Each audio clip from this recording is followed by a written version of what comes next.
shut up and sit down.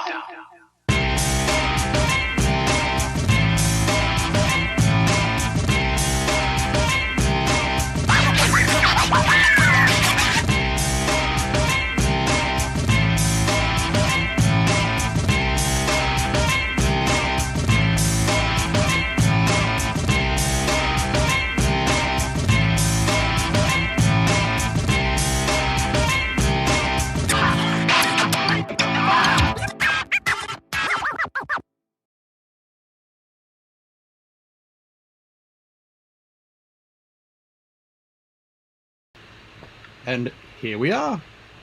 Hooray! It worked this time. I hope it's working.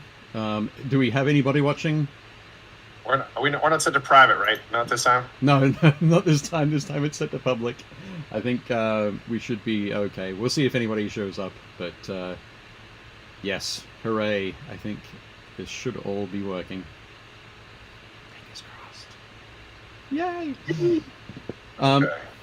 But yeah, cool. So how you doing? How's your week been? I'm good. Things have been good. It's been hectic so far, but when is it not? Yeah.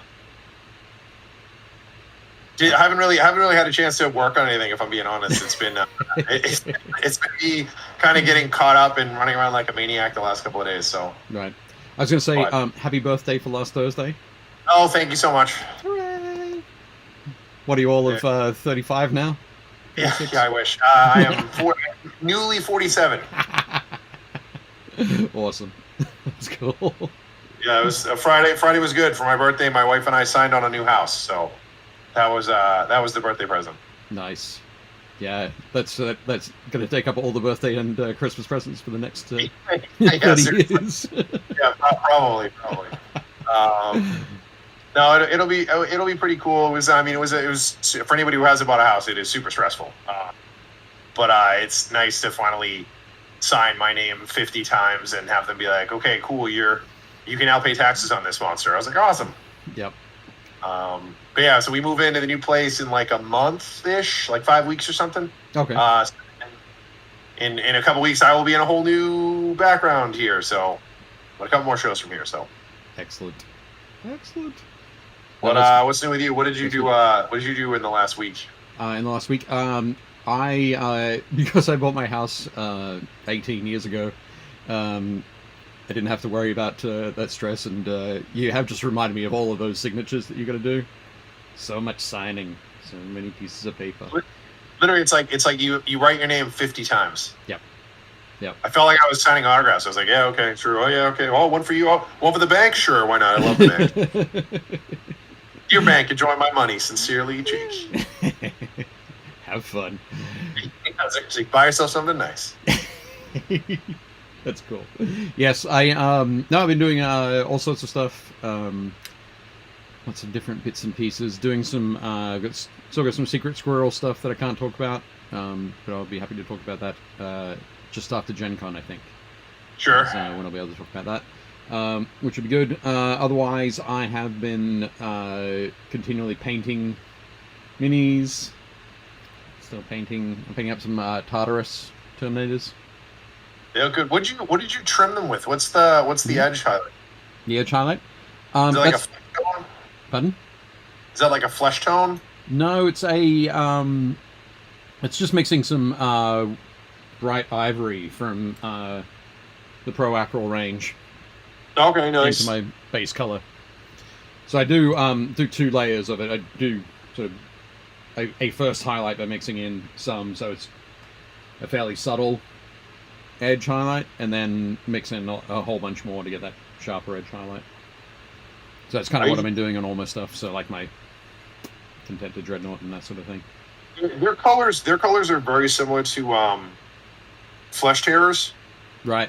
Yep. And like when I do, I know when I used to do Flesh Terrors, I know that in the old like 7th edition, the beautiful 6th edition codex that came out with like it had the painting guide, everything in it. Yep. I'm pretty sure that they have you highlight it with like a flesh tone. I'm gonna grab that book while we're talking. Just walk off, just disappear into the darkness at the back of the room. That's crazy. Oh, What is that? This is the. Oh my goodness! I think this was 6th. Or is that 7th? I think that might be 7th. The No, 7th. The 7th think- rulebook special edition looks very similar to that. Well, here let's see which one of these is the codex. This is my codex. So the only reason I think it might be 6th is because once they started doing 7th, most of the special edition codexes were just like, we gave them black edges and a bookmark, and I'm like, oh, okay, cool. Yep. Oh, this is the painting guide, but all right, what is this for? Does it say? This was printed in 2014. Yeah, that'd be 7th. Okay, so it is 7th, but Yeah. it has one of my favorite Blood Angel art pieces of all time. Yeah. It's like That is them cool. on the world getting like attacked by Tyranids. Yeah. I mean, it's a beautiful codex. Like, this is what a codex should look like. Cool. And then there's like these really cool. There's all these like cool like postcard things of all the different like supplement or successor chapters. But then it also includes like the painting guide, which Yeah. has the Death Company cross on the back. Oh, Saltier, I should say. But yeah, so one of the things that they teach you how to do is, paint basic Blood Angels, paint Death Company, paint Sanguinary Priests, paint Gold. So it's a lot of like tips for maybe people who aren't usually painting that kind of stuff. Okay. And then there's a beautiful Flesh Tearers army with like Gabriel Seth and Right. Yeah. like Terminators and stuff. And I'm pretty sure that with the way that they do their red, because again, it's very World Eaters. I mean, that's Word Bearers colors. Right. Yeah. Yeah.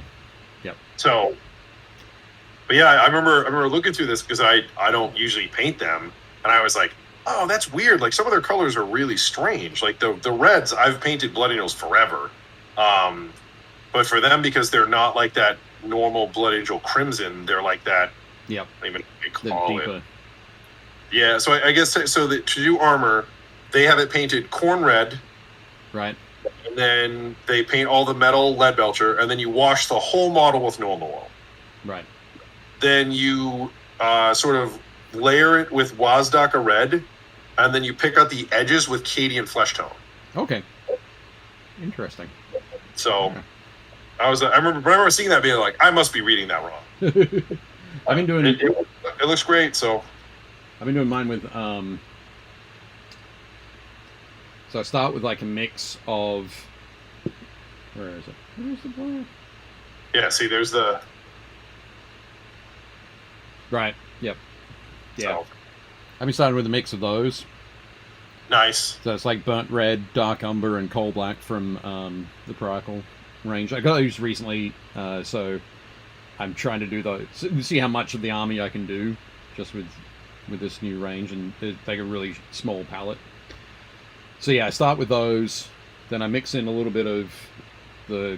Actually, then I go to just the burnt red, mix in a little bit of the bold pyrrole red. Sure. Not too much. And then mix in a bit of bright ivory into the original base coat minus the black. So I go back, it's kind of like that. See, the only thing I try to avoid, and I think it speeds up my painting process, is if I'm going to mix a paint, Yeah. I mix up my whole batch. Okay. Yep. Because otherwise, like, you have guys that are different colors, which drives me nuts. Right. So, like, I'll mix up all my base tones, but I don't think I've custom made a color since probably like 4th or 5th edition. I had a custom chapter, and I wanted it to be a very specific color, and like I don't even think they make it anymore. GW used to make storm blue. Right. Yep. It's like a dark. Yeah. It's like a dark sea blue almost. It's not. It's pretty close to like what the new Crimson Fist is. What is it, Cantor blue? It's pretty close to that. It's a little darker. So I basically mixed that, and then I added. I made my own layer paint because they didn't have one that really layered with that well. Right. But that was the last time I did. I basically did like one guy, and I was like, oh, I really like that. And then I tried to duplicate it and do another guy, and I was like, that looks different. So then I mixed it until I was happy with it, and then I just multiplied by ratios and filled up a bottle. Like, but yeah, Right. if you're taking those three and mixing your base paint every time. Well, the base, what I'm doing for the base is the very base is airbrushing it. So it's not showing up too well on that camera, but that's 2 different layers. So I start with like the dark umber and then a mix of the dark umber and the burnt red. And you're doing like a 45 degree with that? That kind of thing. Yeah, just hitting certain areas. And then I come back in with just mix it up. Just a quick. I put the dots on my palette, mix it up, and they're all gonna. There's gonna be variety, but it's at such a microscopic level that when you're looking at them on the table from like this distance, there's no way that you're gonna see a difference. Nice. It's all gonna be fine. So so just messing around with those. And one of the things I did is I put this rack up here. One of the things I've been using recently as well, these painting handles. So my buddy, there we go. Oh, the whole rack comes off the wall. No, it won't. It won't. It's tied on, I hope. I expect that it will fall at some stage, but it'll fall during a show. Yeah, why would it not? That'd be amazing. Exactly. It's because I don't have any space on my desk at all. No, I set the rack up. But yeah, my buddy Aaron is messing around with those. But so I've got those. So I've got like 20 Marines up there that I've got to go through and hit with the airbrush with the base colors. Same as I got 3 Rhinos that I got to do as well. And Spartan. Right on. So I'll do all those at the same time. Yeah, I pride myself on my rattle can skills. Like, I usually use 2 to 3 different rattle cans when I prime to get like a zenithal highlight. Yeah. It's kind of like the easier way to get out of using an airbrush, because I'm not a big airbrush guy. Like, I don't have a lot of experience with it. It's not really a tool in my arsenal. Yeah. But I love some of the effects you can get, and really all the airbrush is good for is like directional source lighting. That's really that's the effect that when everybody's like, ooh, that army, I'm like, what they did was they hit it from this angle with a light blue, and then they hit it with a lighter blue, and then they hit it with a white, all from that angle. Yeah. Like, it's literally source lighting like in a tube is what it is. But so like I just did some I was doing my flesh eaters, and I basically sprayed them all. What did I spray them first? I think I sprayed them like the GW, the Mephiston red, like their spray can. Yep. And then I sort of like zenithaled them with the Army Painter. I think it's blood red or something. Or dragon red. It's the really bright one, red. Pure red. Yeah, pure red. Yeah. And then I basically, after they were done, I 45 degree them with that, and then I sort of directionally dry brushed down with what did I use? Wazdaka. It's whatever the lighter GW red is. Right. And then all my characters on my back, and I dry brushed them with Fire Dragon Bright just to pick out the edges and stuff. Okay. Yeah. They look really punchy. So they're like a super super bright like cherry red army. Yep. The Leviathan that's there, I did the same thing. But yeah. But they're really fun. So I always try to do that whenever I can. Like if I was gonna paint word bearers, I think what I'd probably do is spray them with the Army Painter. I think it's chaotic red. It's like a dark like red. Dried blood kind of red. Yeah. I'd probably spray them black first, and then sort of hit them pretty well with the chaotic red. So you'd have like dark patches, and then you could just like, if you wanted to give them a dusting, you could. But I mean, I think you'd get a lot of the same effect, and then you could use your airbrush to kind of punch them up. But again, that's me trying to save time on the project. Trying to batch paint a bunch of Marines. So. Well, I'm just going to say I've got. I do have 20 guys painted in the last week or two, so it's not too bad. I think it works. It can work fairly quickly. I think the one thing I'm most excited about the Iron Warriors is they're going to paint up so fast. Right. I did 2 test models the other day, and like, I basically hit them all with Chaos Black, and then I sort of more than 45 degreed them with bolt gun, or not bolt gun. I'm dating myself. It's whatever the darker lead belcher. Lead belcher. With lead belcher, and then I sort of just dusted them at high noon with plate mail steel, which is the army painter that's really shiny. Okay. Like I just dust them so it hits like their head and their shoulder pads, like the tops of their arms and stuff, and then I hit the whole model with no oil, go back and dirty up parts of it with like Agrax Earthshade, paint in details, dry brush them a little bit, and then paint hazard stripes on them. And I was like, I'm really happy with this. Like they look great. Like they look dynamite on the table. So cool. That's good. That's good. Neat. But yes, I mean, so I'm trying to think of there's a bunch of stuff to talk about. I'm going to mention, but I think while I've got these guys right in front of me here. Oh, the new bases. Yeah, I mentioned these last week, didn't I? Yep. I think I did. Yeah. So I like the HeroClix kind of spinner bases things. Yeah. So yeah, my buddy Jay Warsenal has been working on these. So they're laser cut acrylic, stacked. Okay. This is the regular Contemptor Dreadnought base. Right on. And the spinner here goes through the numbers. Of course, what does it go up to? The camera's reversing. So this one goes to 6, or it starts at 6, and you can work your way down. Because they start with 6 hull points for the Contemptors. And then this one. Nice. Marigal. And it starts at 8. It's this guy has 8 wounds and is a beast. Absolute beast. Yep. The yeah, so really excited to get these. One of the things I'm thinking about doing is getting some putty and filling in the sides there, filing them down. Okay. So that it more like visually matches the beveled edge. Yeah. Kind of thing. But yeah, he's also doing these with knights. So Imperial or Chaos Knights. You got knight bases, and I think he has 2. There are 2 spinners on the back for the numbers. Is he going to do the Leviathan? Yeah, he's going to do a Leviathan, an 80 millimeter base for the Leviathan. I think it's such a monster. Hasn't done that yet, but yeah, and when you place the order for them, you can actually choose to have a name put in. Okay. And you can like type in the name, and he will etch that specific to you. So if I'd been sensible enough and like taken my time and thought about a name for this guy, I could have had that put on the base, but I'm terrible with naming things. So one of the guys at my shop just painted up a bunch of his play greens. Yeah.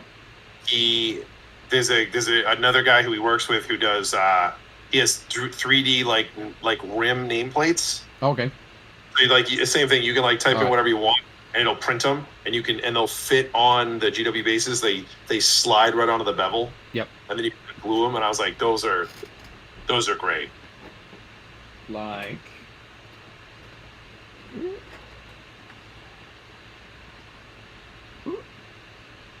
Those ones.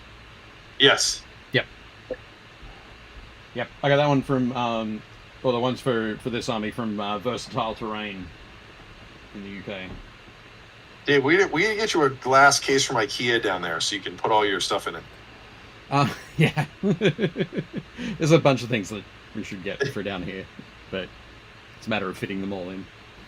I do want to get a new IKEA like Kallax case that'll go up to the ceiling and down that direction. That's what I have right here. This is a 4x4, but at our new place, I'm going to get a 5x5. Yeah, that's what I get. That's when you know you've made it, when you get the 5x5. Yeah. So yeah, definitely cool there. I noticed that we've got some viewers. Who's in the chat? Anybody want to say hi to us? We're ready. But but yeah, so I mean, just been messing around with that kind of thing. doing some painting, some building, and on Saturday, I think I said last week I was going to play a game. Yeah, how'd that go? How'd you do? Play a game. It went well. Oh, Josh is here! Hooray! Hi, Josh. I found a trophy case on Facebook Marketplace. It's quite nice. That's good. Yeah. I'd like to find a trophy case actually that I could fit like a Warlord Titan in and a couple of Reaver Titans. But at the moment they're sitting over there.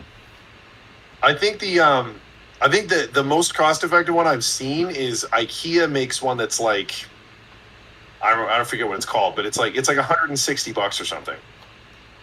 Right. And they're good. I mean, you could probably fit a Warhound in it. I don't think you definitely couldn't fit a Warlord, but I think a Warhound would fit. Yeah. Because like we have a couple of knights in one of them, and like there's room to spare, and yeah. No, I think there are definitely some options I do have to check out, but the rest of my furniture down here, most of it is IKEA stuff. Nice. You can see most of it because it's buried under all sorts of stuff, which is all nicely. Most of it's within arm's reach.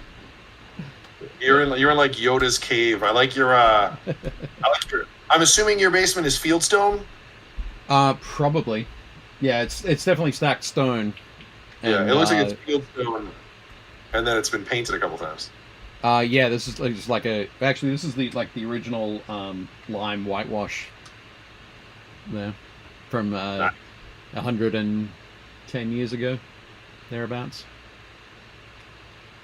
Wheat. It's an old house. It's a very old house. That door over there. Yeah. You can't quite see on. I can see it. Jake can see it on Discord, but it's just over here. Anyway, I shouldn't have mentioned it because you can't see it on the stream. But that goes nowhere. It's just the door. Yeah, it's just leaning against the wall. Leaning against the wall. Yeah. It's one of those things when you move into a house and there are already like 3 or 4 doors in the basement. You know, like, it's kind of weird. But you never get rid of them. It's just a spare. Yeah. But I like our random third shot that's just like a piece of some walls and like a Horus Heresy box. Yeah. Well, it's the Horus Heresy rulebook that I took a photo of it at some point on a piece of terrain I was building. That I'll eventually show. Eventually.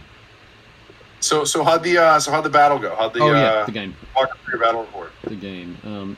Let's. I'm gonna switch to another view because I've been messing around with as well as so last week. Just before we go into the game, last week we got some great feedback from folks like Melbos and Paul Murphy, and we made a couple of changes. One of them is I turned off my fan that I have usually during the summer months, blowing, moving air through. Unfortunately, it's super hot here today, so you may see some sweat glistening on my brow. And I'll try not to raise my arms too high. But Jake also picked up a microphone. Yeah.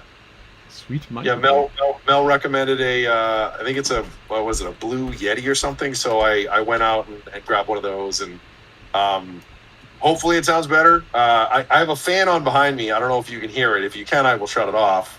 I'm not sure how sensitive the mic is, but yeah, I'm not sure. I'm also excited that we both got the memo about wearing green today. Yeah, seriously, I was not planning on that. But it just happened. Anyway, Josh, if you can tell us, like, A, do I sound better, and can you hear the fan? Yes, please let us know. We're fixing it all in real time here. Yep. So, yep, I'm just going to switch over to our... Oh, I can't do that just yet. I need to... Josh says yes, so I'm assuming that's yes that I sound better, not yes he can hear the fan. Okay. That's good. I'm pleased that this mic was worth the money that I spent to not sound like I was on a cheap cell phone. Right. Yep. Yeah, a It's little. not when I will upgrade my whole lighting situation here, but Yeah. Okay. Now I set up this new overlay, and it looks like I've made a little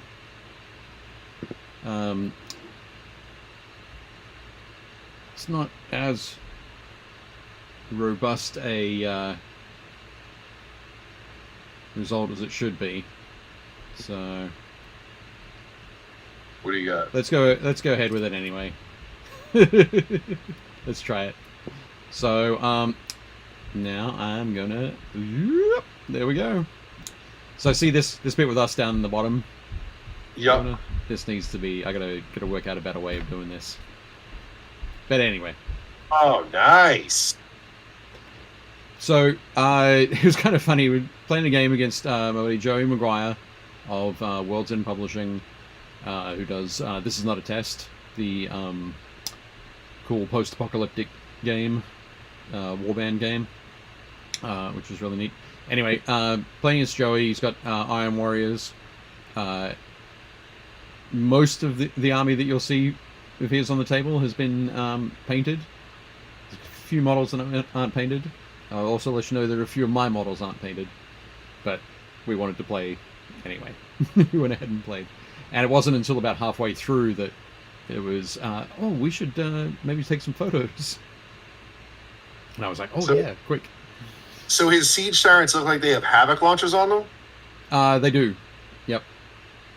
So, yeah, these are, he converted these a few years ago.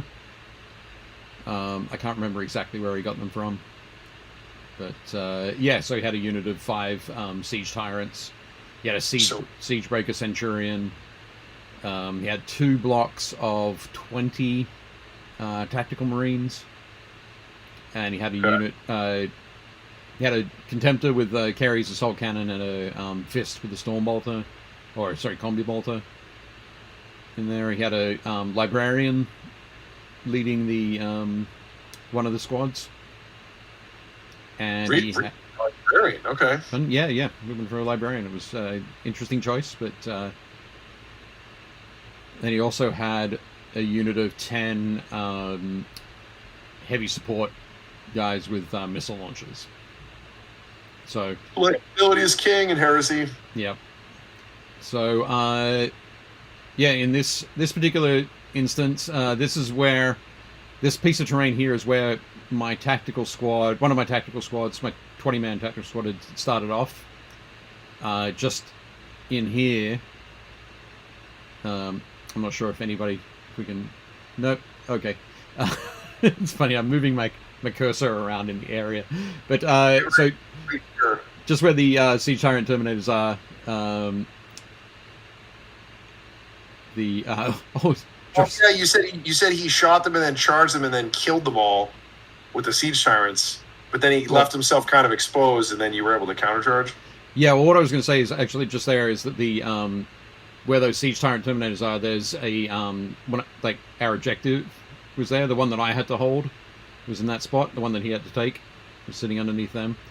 But yeah, I ended up seizing the initiative, moved forward with my tactical squad a bit, got some shots, shot down about half of his 20-man block of tactical marines, which was pretty sweet. I was happy with that.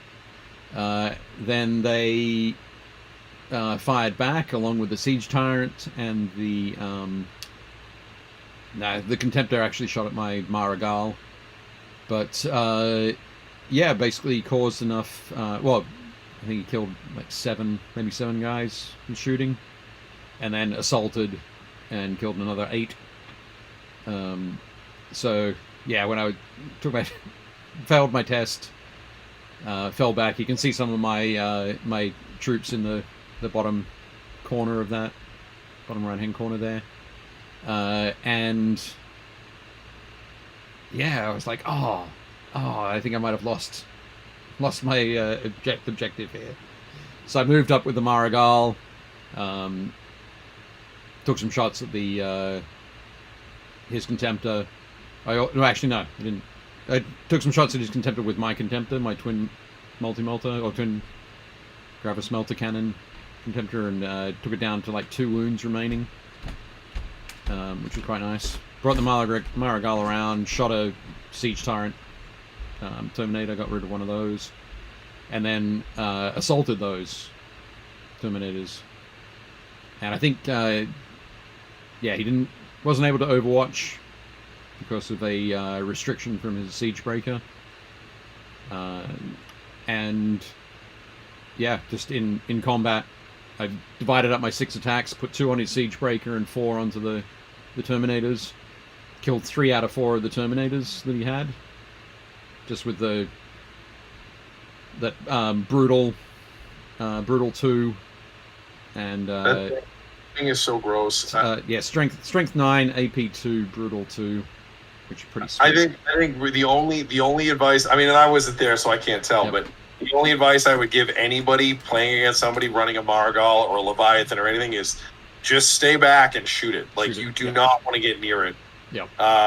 The only way I would tangle with that Marigal is if I was playing my Blood Angels and I would just run my Leviathan at it. Yeah. Yep. Because I'll be like, I'll take my chances. I'm gonna hit like the gross. the great thing is, as well as the 2 attacks against his Siegebreaker. Yeah. I missed with both of them. Okay. And I was like, now he's going to turn around and he's got a Power Fist and a Chain Fist there to fuck me up. He either missed his hits or failed to wound. Yep. So I was just like, hooray! I'm all good. I'm curious to see what your take on this is. Yep. So this will be the first time I'm playing a shooty Space Marine list. Yep. In forever. Like, my lists are always like in your face. Like, like I told you last time, my Blood Angel list it's like 42 Marines with chump packs. Like, the whole point of my army is to get into your front lines and just murder you. Yep. So playing this army and having it be a lot more like rangy and shooty. Yep. Part of me is like, well, I should take Siege Tyrants and give them just bolters and chain and power fists and not upgrade anything. Right. Because the odds are I'm not going to get into combat. But if I'm playing somebody like you where I'm going to get drawn into combat, part of me thinks that I should just dump all their shooting weaponry because they have the missile launchers anyways, Yep. and just do lightning claws on all of them. Okay. I hadn't thought of that. I'm not sure whether that would be good or advantageous or not. I don't know what the... I'll probably mess them a couple times, do a couple practice games. Because again, I am going to have 2 assault squads. I have the one like regular assault squad that I have to take to run a second like an allied detachment. Yep. So I'm going to run a World Eaters, basically a World Eaters chaplain, Yep. and I'm going to run him with a unit of Rampagers. Okay. I have to take 1 regular troops choice from them, which will be just another assault squad. Right. So those will be my like rapid response. So if anybody declares charges and like my stuff gets pulled in, I'm going to jump over and maul them with that. Because the idea is I don't want my stuff to be in combat. I want to be able to just shoot. Sure. So yeah. No idea how that's going to go. I think it could be pretty good, but yeah. But one of the great things here in the game, as far as so I caused enough wounds on him, his Siegebreaker and the remaining Siege Tyrant fled, and I rolled higher. And you ran them down. So yeah, the Marigal's initiative is 5. His Centurion's initiative was 5, and was able to run them down. So yeah, just deleted them. In his next turn, he assaulted... basically, we'll go through some other stuff, but basically he assaulted my Marigal with his Contemptor. And my Marigal just went... took those last 2 wounds off him. Did he just whiff and not do enough damage to kill you, or did you like do a reaction? No, he just whiffed. So I was lucky. I got super lucky. Yeah, there were some times when Joey had some really bad dice. But that's there we go. So that's the first pick that I've got.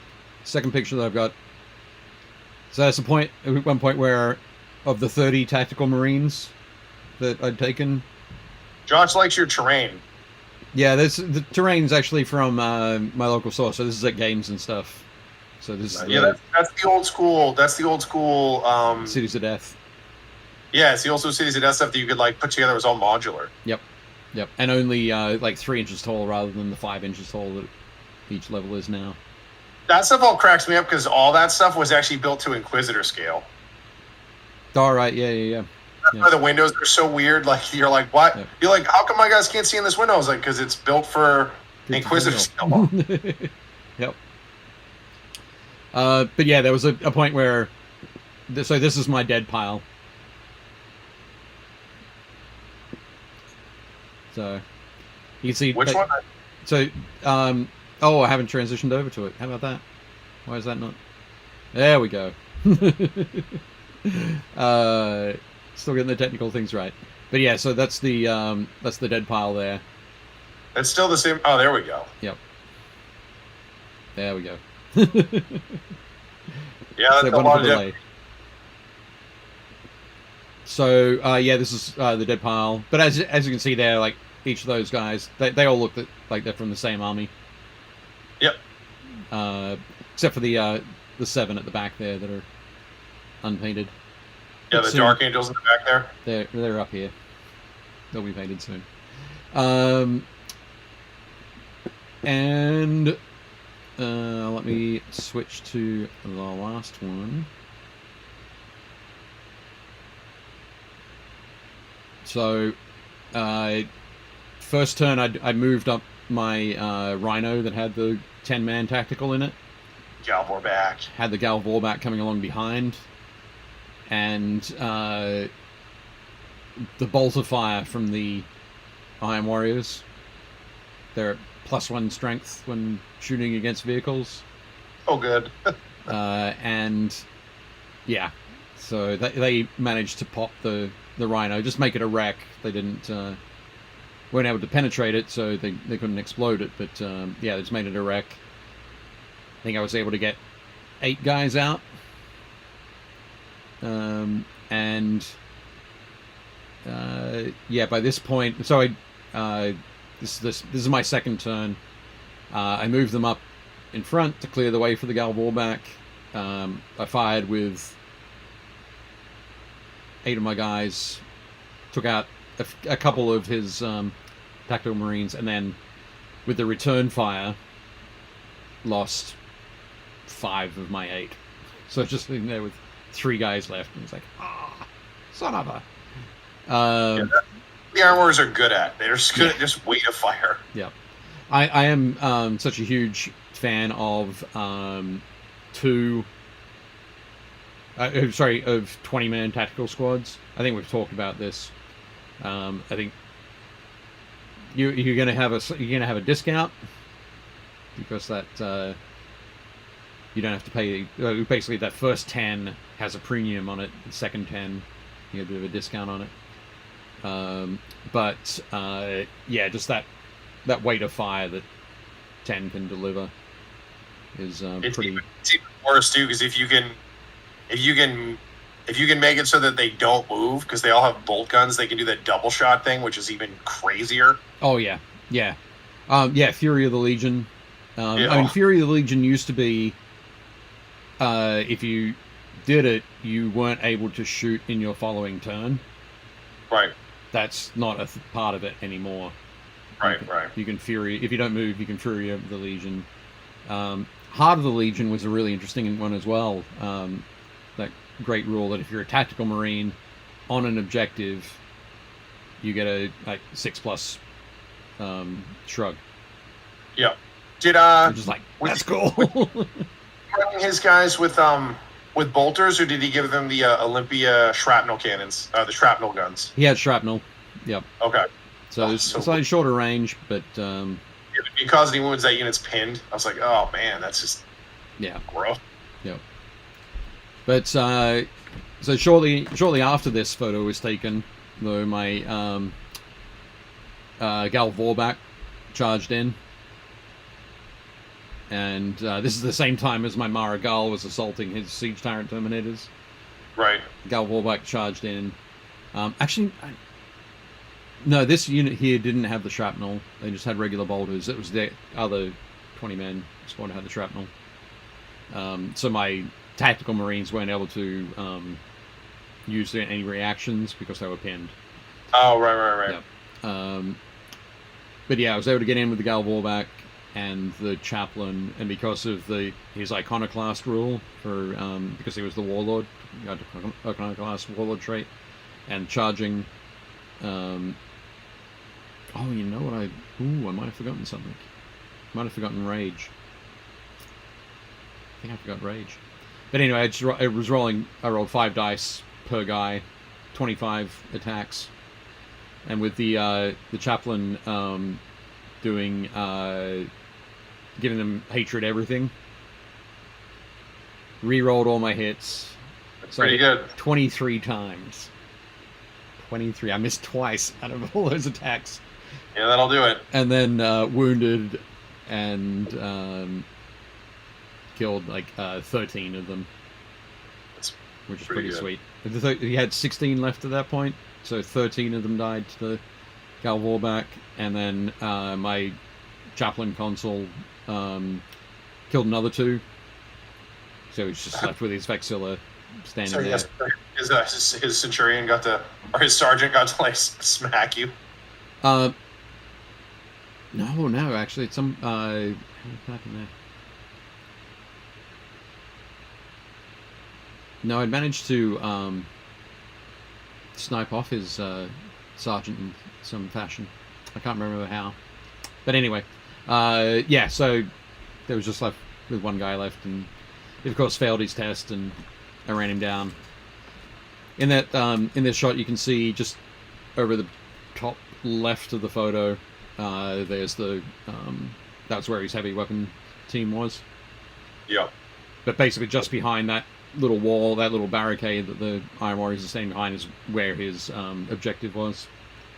So after my Gal Warback moved through to hug that next wall, prepping for to attack the missile launcher squad, my 3 Marines were ready to step on to that objective and take it, which would have been good. But basically, at that point we pretty much ended the game. We said, there's not much. You don't have much chance of taking out the Gal Warback, and I'd managed to whittle down his other bits and pieces, and my tactical squadron on the other side was going to regroup. And yeah, I mean, he could get lucky with the missile launcher squad. Like technically, he could kill the Gal Warback, but like then the rest of your army is going to kill him. Yeah. That was not going to happen. No. But yeah, it was. The crazy thing though is because of all the reactions that we're able to do. Yeah. It felt like I was like, oh man, how long did that game go for? Did it go for like 3 turns, 4 turns? Did we like declare it in the 4th turn? It's like no. We declared like halfway through turn 2. Yeah, the reactions are going to take some getting used to. Yeah. Yep. It was kind of crazy. So yeah, it was just a kind of a bizarre thing. And there was one point where it's like I could have evaded with the one point when he shot it at my Marines, or at some point I could have evaded, but I chose not to. It's like, okay, well, I'm going to save a reaction for over on the other side of the table, and then nothing came up where it was going to be appropriate to react in a particular fashion. So it's like, okay, I should have gone back and react like that, or should have. You're right. It's going to be one of those things where it's going to be fun to learn how those reactions work. But yeah, it was definitely fun. I'm excited to play another game. Yeah, and excited to get some more Gal Warback when I can.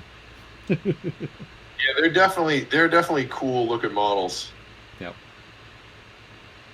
Indeed. one thing. What time we got? It's 7:46. Actually, yeah, I'll mention it now. Let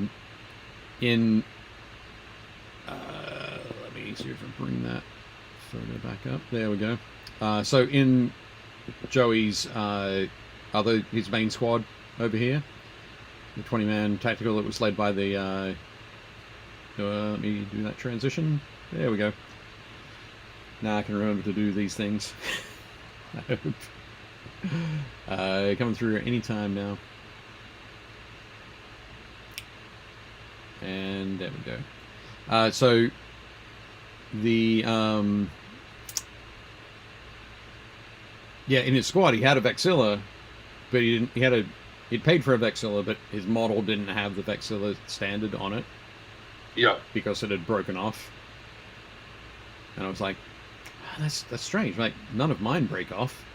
Why did none of mine break off? Oh, because I broke them off beforehand and cut them up and pinned them on. So, there we go. This one. Yeah, turn them so we can see the back. Oh, yep. Actually, what I'm going to do is yeah, okay. I won't worry about that just yet. But probably can't see it because it's still primed. But yeah, I'm going to play a quick video that I took that I filmed yesterday of. Let's get rid of that and that.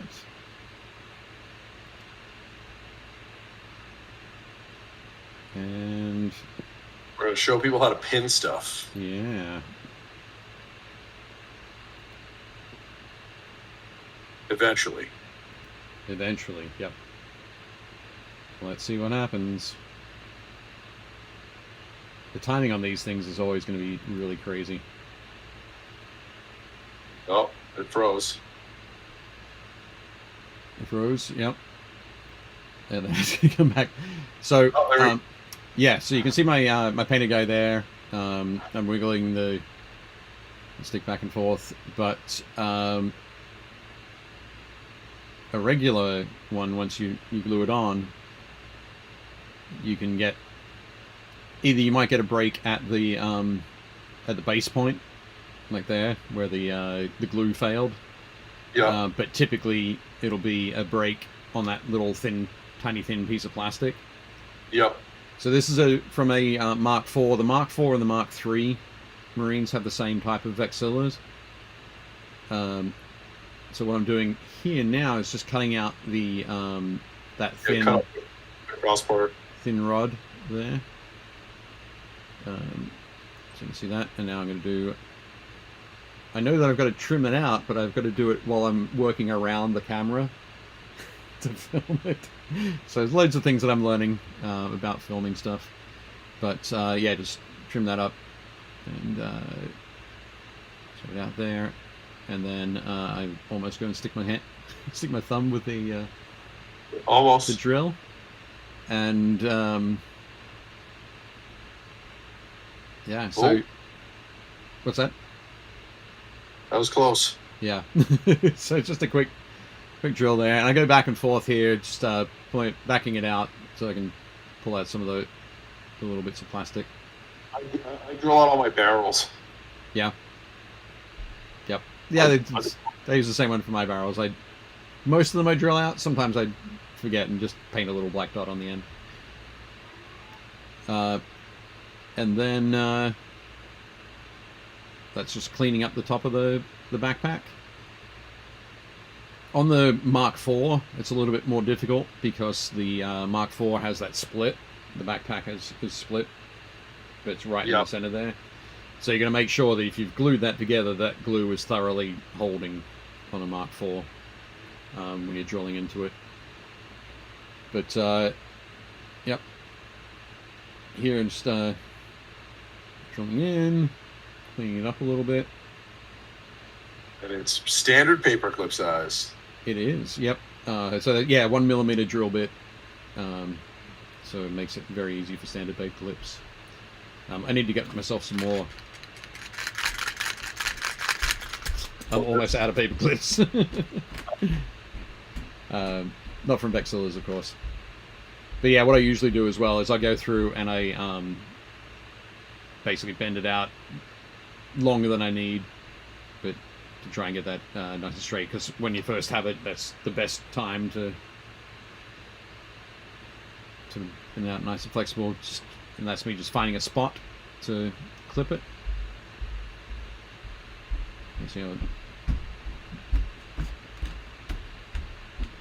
And then I just use my fingers there to make sure it doesn't go flying across the room. There's nothing worse than if you've got a limited amount of paper clips, seeing it going flying. I do the same thing. Yeah, you're always gonna hold it with something. Yep. So I popped a little bit of glue in the top of the banner there, and also down around the crossbar. Normally, I'd sort of set this aside, and I probably would have gone and drilled the backpack now, rather than doing it in the order that I did. Because when I sort of jam this in to see if the depth is correct, of course, the paper clip stayed in the backpack. Yep. And comes out and goes crazy. So, yeah.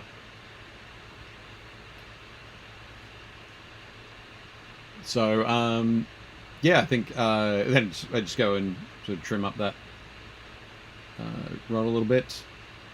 And where is he? One side. Drill a little deeper. I noticed that your snips are a little toothed up from sniffing paper clips. Oh yeah, yeah. I'm terrible at that. Like I would love to have buy a pair of those God Hand clippers, which are like super sharp and super flat. And when you clip things off sprues, you don't need to go back and like clean up that area because it's so smooth. I would love to have that, but I know that like within like 30 minutes of having it, that I would have tried to clip a piece of a paper clip. No. You gotta have two different. So I have two different snips with two different color handles, and one I just use for plastic. Right.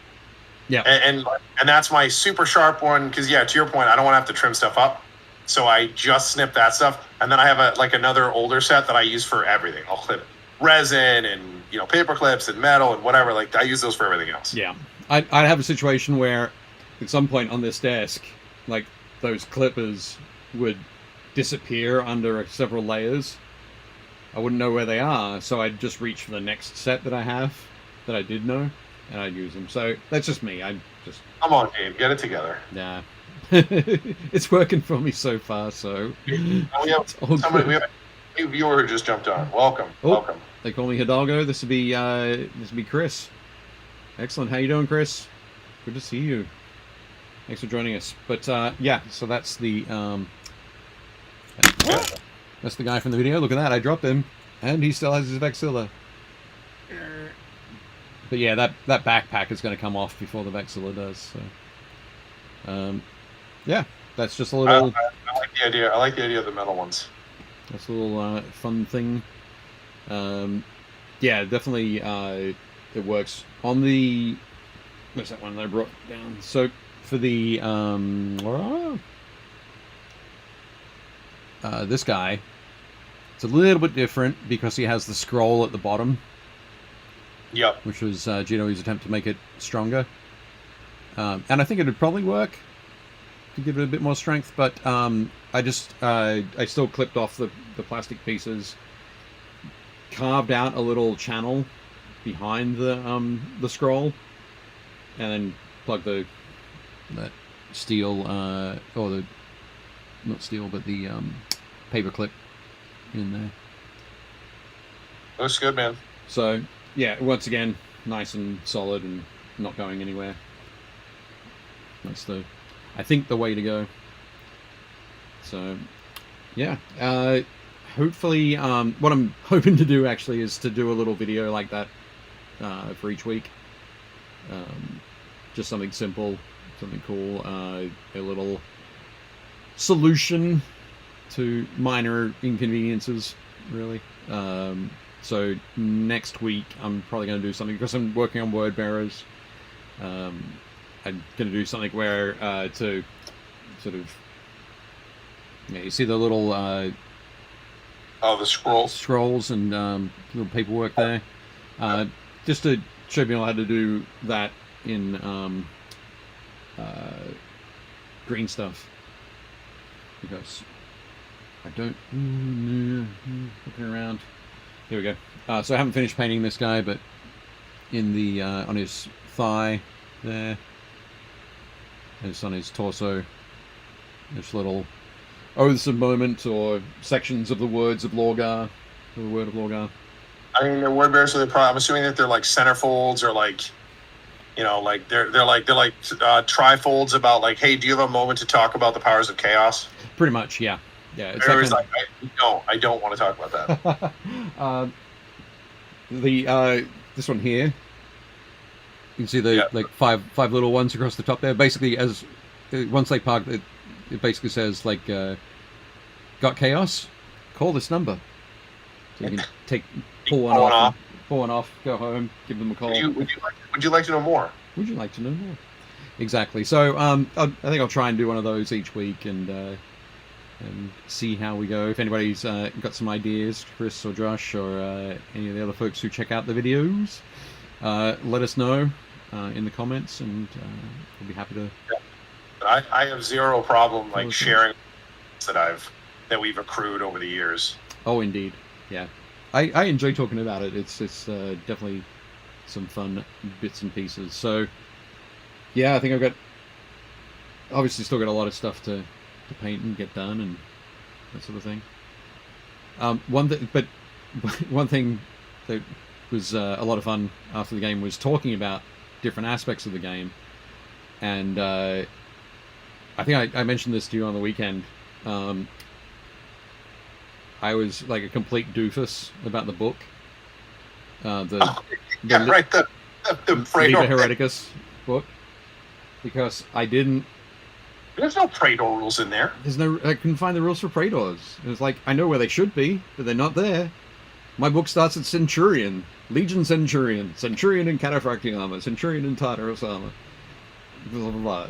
And it was like, it's going to be confusing, because it's confusing for new people, because GW is calling these models Praetors, but there's no rules for Praetors in here. And I was just like, confused.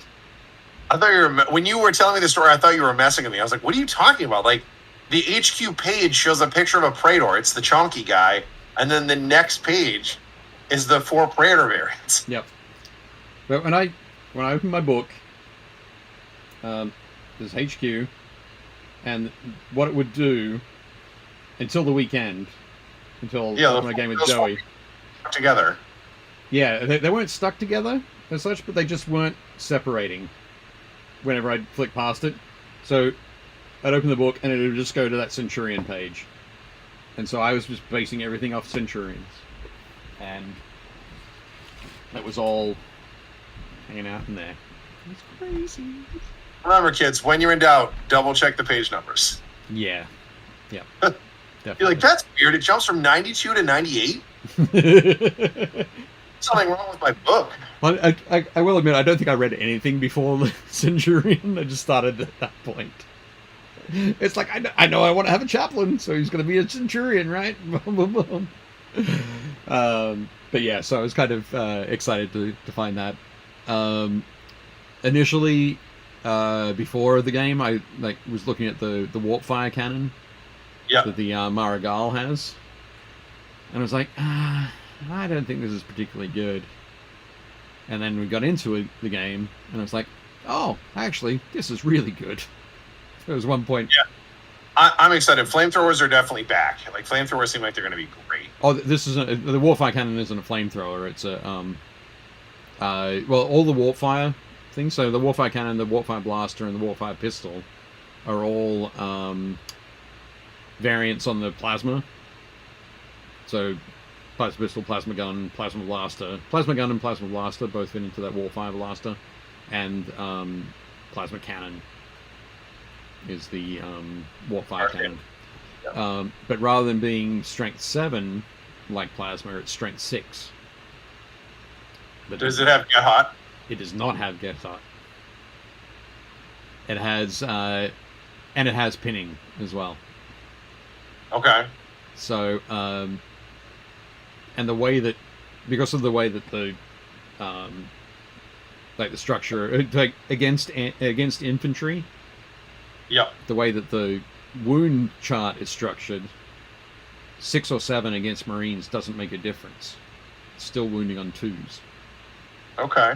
Yeah, strength 6 wounds Marines on 2s. And it's breaching 4, so any wound results of a 4+ are at AP 2. Okay. So whatever you need to roll to hit. I think Warfire Blaster as well is the Warfire Blaster is Assault 2. So 24-inch range, Assault 2, Strength 6. Normally AP 4, but Yep. if you roll 4 or higher to wound with it, it's AP 2. So you can be Yeah. taking down Terminator squads or... See, Josh gets it. Josh just posted up. It's a good reason. Straight up. Like, I love flame weapons. Like, I just think that they're great. Like, the old template weapons, like, I remember when I used to assault people back in the day, you know, most people line up their Space Marines like, I have all my guys like this so they can shoot at you. Yep. So I would, like, jump to the side and then, like, lay down my flame templates and hit the whole unit twice. Yep. And you're like, cool. How many guys are in the unit? 10? Well, I hit them all with 2 flame templates, so make 20 armor saves. Yep. Yeah, it's like flame weapons are always good. I think it'll be fun. It looks like there's going to be some really cool combo stuff you can do. Right. Next week, I think we should talk about, you know, you were talking about Praetors. I think we should talk next week about converting and customizing the different Praetors in the box. I'm working on one right now. I think what I'm going to do for mine, because I'm doing the Warriors, I can do a Warsmith. Okay. Supposed to have like the whole, you know, the spider backpack and all that stuff. And I was trying to figure out how to do it. I was tempted to buy the new Primaris Iron Hands character. Oh yeah.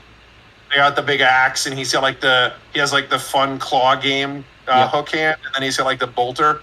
And I think that's a model, but he's way too big because he's a Primaris Marine. So he's got like the Kiss boots on, and he's just like, he's huge. Yeah. But Ben told me that the newer Chaos Space Marine Warsmith that came in the Eldar versus Chaos, was it Eldritch Omens, that like box set? Yep. The Chaos Space Marines are the same scale as the new Heresy stuff. You're right. So he gave me one that he didn't need. He's like, I have 2 of them, you can have them. Yep. So I'm gonna use him and convert him. I gotta cut off all the chaosy, like weird, like snake heads that are on the things. Right. But that should be pretty easy. I'm gonna make one like a plasma welder, and I'm gonna make one like it'll look like a robot hand and stuff. Yeah. But he'll be really fun. So that's gonna be one Praetor, and then I'm gonna convert the other one to be the Warhound. Okay. Yep. So. No, I think that'd be good. Yeah. But we can go over that next week and show people pictures of like cool ones we've got. So if anybody wants to send any in, like, you know, Dave and I can talk about those and look at those as well. Yep. Well, mate, you sent me a couple of photos right before the show, so I might stick those up in a post on the Facebook group. Right on. Paint Play Facebook group, and if people want to throw their Praetor pictures in that in the comments for that. And we can go over them next week. I think that'll be a fun segment because, like, yeah. Again, the 2 dudes that come in that box are great, but it's like because they're monopose. There's like only so much stuff you can do. But I also think that they're really easy to convert because of the way that they sculpted them, which is nice. I know a lot of us love to, like, converting is my favorite. Yeah. Like, I would much prefer to convert than paint even. Converting is my favorite part of the hobby. But, you know, it's different. Like, I know some people are just like, well, I have to follow the instructions to build these guys. And I'm like, really, though? Like, you can start with it, though. 100%. You can start with it, and then really nice. They're both really nice models. I'm just... Yeah. I always found it... one of the things that I obviously I love converting. For everybody who knows me, but what I always find is I want to put together. If you've got a kit of 10 guys, I want to put 5 of them together. Yep. Like from the instructions, so that I understand the kit. Yep. And then from there, it's like, okay, well, how much of it do I just need to switch an arm or move something, or do I have to assemble it all and then cut it all apart to rearrange it? What are the steps I need to take in that process? So. Yeah. But yeah, that's my. Yeah. He looks good. I mean, you basically just did a head swap. You gave him the back banner piece. Yep. And you swapped the weapon. And so the weapon, yeah. Otherwise, exactly the same. The Volkite charge is the same. Oh, and I added a couple of purity seals, but yeah, otherwise, exactly the same. I think, if I'm being honest, I think most times, I think even small little conversions, like a swap of a piece or two, just make such a huge difference. Like you can really get a lot more like character and flavor with your models just by swapping like 1 or 2 little things. Yeah, definitely. That's all good. Okay, we are at 8:08 p.m. Yeah, we're trying to keep it right around an hour. So, thank you to Chris and Josh for jumping on and keeping us company. And next week we're gonna. What'd you say? And for joining us, yeah. Thank you for joining us. Yeah. So we'll try to do a little more advertising for next week, so we can, now that we've hopefully worked out most of the bugs, we can try this again. But if you guys, anything you want us to talk about, or is anything you ever want us to touch on, like, obviously feel free to hit up Dave or I, and we'll see what we can do. But thank you guys for joining us, and we will see you all next time. Bye. Wait. Oh, all that, I wasn't prepared. Shut up and sit down.